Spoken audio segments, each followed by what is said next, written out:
it's obviously designed to be silly, and in this, the secret society thing is going to add a lot of depth to it. But what I really like about it is the crit failure possibility on every roll. Yes. Because that adds to the story. So like with like the Star Wars dice with like, I think it's Edge of the Empire. We were playing that, and they have special dice. So you can have a successful roll, but you can have a negative effect. Yes. So there's a secondary effect that can be like the computer comes on and it's says, like you boneheads. Yeah, it's like when you're in the trash compactor and Yeah. Han Solo fires the blaster, and it's like, no, wait, you know, like Exactly.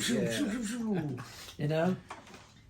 But like, yeah, so you may kill the I used to know what the name of that creature with the one eye and the Right, just comes up. Yeah, you might kill it. It's got tentacles. Yeah, but you might like, or you that ricochets off some garbage and hits Princess Leia, you know, in the shin or something. Like, yeah, it's a pretty neat system, and it makes for more creative storytelling. It also, I think, draws the characters in a little, like the players in a little bit. Yeah. They know that like not everything bad is going to kill them. You know, so like there's like it's not about. It could just be silly. Yeah. It's not about hit points. It's about like storytelling. So it's kind of cool. Yeah, that's cool. Yeah, some other time we'll have to play this one. While you're got you here, wanted to show you these.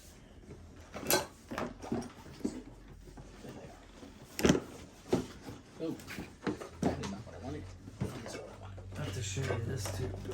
This is the You might want to check out these for your planning. Oh wow, a dozen adventures for 5th edition. They're very short. Oh wow. One-off. They're just scenarios.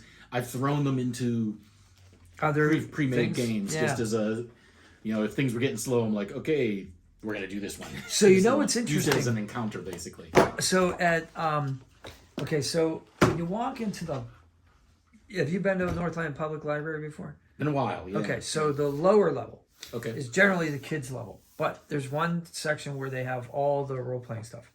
There's a big cabinet with a bunch of D&D manuals, these manuals, and then ask at the desk because they have other circulating manuals. So if you see any of their reference manuals, they may have copies that are circulating copies, so you can take them out. But on top of that cabinet, in a like a kind of a file folder kind of thing, they had a bunch of printed out or copied one shots. So if you just like walked in there unprepared and you were just like, okay, I gotta run a game, you could like pull one of these out. And there were like, I think there were 7 of them. Yeah. So they obviously got these somewhere online, and it was like it looked like, I didn't look at them at length, but it looked like the bare bones of like, a one shot. So that was pretty cool. Cool. Yeah. So there must be somebody out there publishing one shots online. You know what I mean? Yeah. Where they found this. Well, that's what I was telling you. That one guy that I followed and I've supported his Kickstarter. Mm-hmm. But yeah, he publishes like, just as a little aside, it'll be like a 3-page PDF. And that was one of the one thing that I ran you through one time with the mushroom tower. Yeah. Or was mushroom? No, that was a different one. I did one where I got hired to rescue it. Yeah, that was it. I couldn't remember his wife or daughter. GRUNNOFT. So these. So the nice thing about these is that they've got the maps. Yeah. That's huge for me because drawing maps is fun, but it's time consuming. Yes. So this is great. Yeah, so you may want to. I think they're like $20. Might be $20 or so on Amazon. Okay. But yeah, so you could check them out. It's prepared. You may hang on to these until the next time we see each other? Yeah, sure. Right, cool. Thank you. Yeah. Oh, don't forget this. See if there's anything. Oh.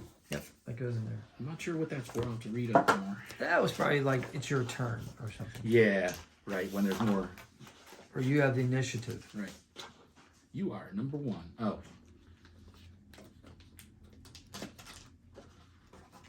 So this was the folk hero I played. And I got Gauntlets of Ogre Power. So now I have strength of 19, which is ridiculous at level 2.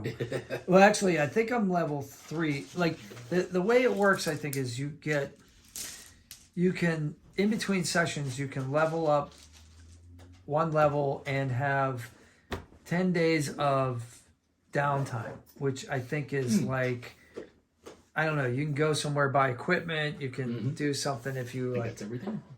I don't know, own a house or something. I don't know what you do, but or you can trade that 10 days of downtime. This is Adventures League, for another level. So I could go from 1 to 3 if I want to. Right. So that might be interesting. Yeah. So, and he's a spellcaster, so I might be able to pick some interesting spells at level 3. For druid spells at level 3 get pretty well. They all do. You know, every class gets a little more interesting. So True. Yeah, 3 is the big change point.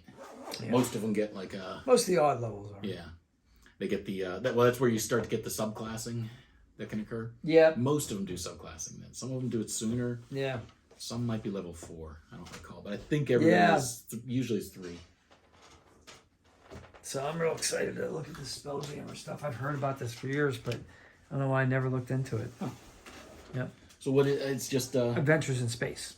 Oh. So sci-fi meets D&D, Yeah. basically. Huh. So it'll be interesting to see what that's all about. Could be astral plane. Could be I don't know if it's technology, but it could be, you know.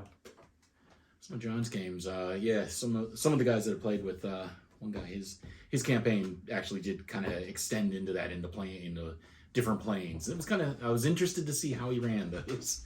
It was kind of cool. Being in high school and we were doing an all-night D&D thing, and then it ended up on an astral plane, and there was like one paragraph in like I think we were doing AD&D, so it wasn't even like the second version. It was like you know like a modified version of 1, and it was like, you know, yes, their astral planes exist.